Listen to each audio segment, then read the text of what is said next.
Welcome to webs media Telugu. మదనపల్లెలో TDP senior నేత RJ Venkatesh మాట్లాడుతూ మెగా డిఎస్సి ద్వారా 16,000కు పైగా ఉపాధ్యాయ పోస్టులు భర్తీ చేసి వేలాది కుటుంబాలకు ఉపాధి కల్పించిన ఘనత కూటమి ప్రభుత్వానిదేనని అన్నారు. డిఎస్సి నియామకాల్లో అవకతవకలు జరిగాయన్న వైసీపీ ఆరోపణలను ఆయన ఖండించారు. మాజీ సీఎం జగన్ భద్రత విషయంలో ప్రభుత్వం ఎలాంటి నిర్లక్ష్యం చేయలేదని, ఆధారాలు లేకుండా ప్రభుత్వంపై ఆరోపణలు చేయడం సరికాదని ఆర్జే వెంకటేష్ పేర్కొన్నారు.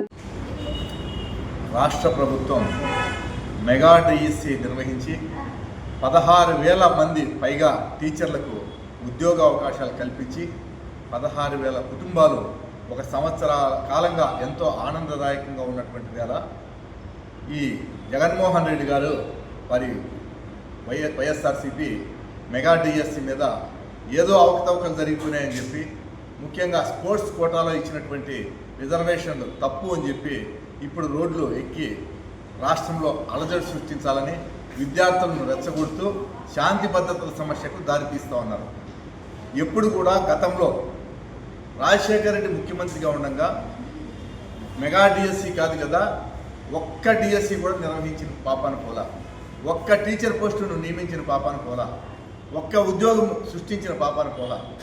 ఈరోజు కూటమి ప్రభుత్వం వచ్చిన తర్వాత ఉపాధి అవకాశాలు కల్పిస్తుంటే ఓర్చుకోలేక ఈరోజు ఏదో ఒక కార్యక్రమం పెట్టుకొని ప్రజల్లో అలజడి రేకెత్తుతున్నారు వైఎస్ఆర్సీపీ మావిగన్స్ అంతా కూడా.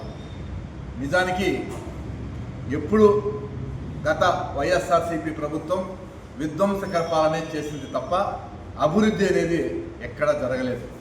ఈరోజు కూటమి ప్రభుత్వం అధికారంలోకి వచ్చినాక ఏవైతే చెప్పారో తూచా తప్పకుండా సూపర్ 6 హామీలు ఇచ్చి ఈరోజు మేము ప్రజల్లోకి వెళ్తున్నాం. ఇంటింటికి తెలుగుదేశం అని చెప్పి ప్రజల్లోకి పోయి వాళ్ళకి తల్లికి వందనం పేరుతో పిల్లలందరికీ డబ్బులు అందుతున్నాయా లేదా, 1వ తారీఖు జీతాలు వస్తున్నాయా లేదా, పెన్షన్లు వస్తున్నాయా లేదా, అదేవిధంగా ఆర్టీసీ బస్సుల్లో మహిళలకు ఉచితంగా బస్సు సౌకర్యం కల్పిస్తున్నారా లేదా, అదేవిధంగా అన్ని సంక్షేమ కార్యక్రమాలను మేము అడిగి ప్రజల్లోకి వెళ్ళి చేస్తూ ఉంటే పాజిటివ్గా స్పందన వస్తూ ఉంది.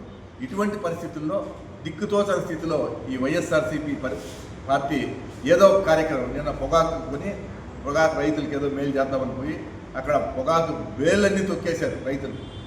మొత్తం రైతులకు ఎంత నష్టం కలిగించారంటే అంత నష్టం కలిగించారు.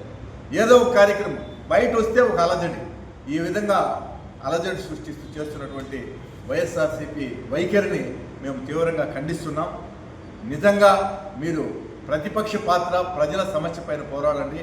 ప్రజల సమస్యలు ఏవైనా ఉంటే ప్రభుత్వం దృష్టికి తీసుకురావండి.